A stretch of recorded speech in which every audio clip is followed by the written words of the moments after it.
Hi, Bob Dahlman with mortgagebroker.denver.com. Today we're going to talk about one of the most misunderstood areas of getting a loan, locking or locking a rate.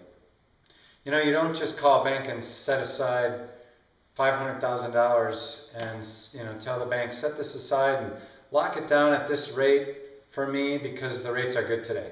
I'll find something to spend it on in the future. It doesn't quite work that way. It's very specific to lock a rate. At minimum, I need to have an application which gives me some basic information about you. This tells me you are serious about getting a loan, and it allows me to register and open a loan up. Now I have something that can be locked. This is how a refinance would work.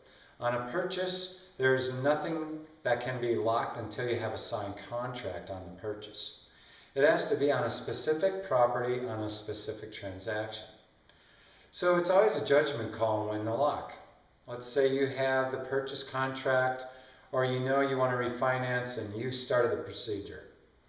I think it's the most complex part of doing a loan because you control when to do the lock.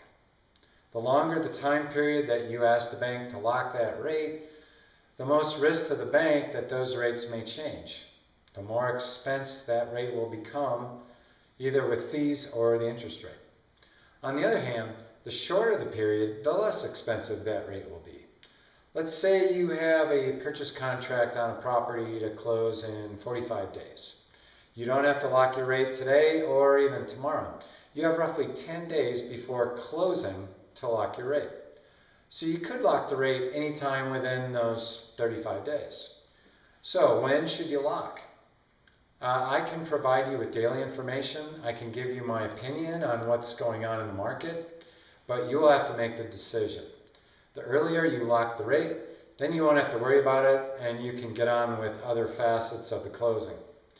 If you believe that interest rates will decrease or remain flat for the next month, then you would be better off to wait 30 days. You will get that rate, but it will cost you less if the fees, because the bank is holding that rate for a shorter period. The challenge is to decide when to lock and when to wait. If you wait too long, the rates could go up, your payment may increase, and you may no longer qualify for the loan and could risk losing your down payment. So it's something to be aware of. Locking is a protection for you and a protection for the bank. Interest rates are controlled by the market. So it's up to you to make the best decision. Thank you.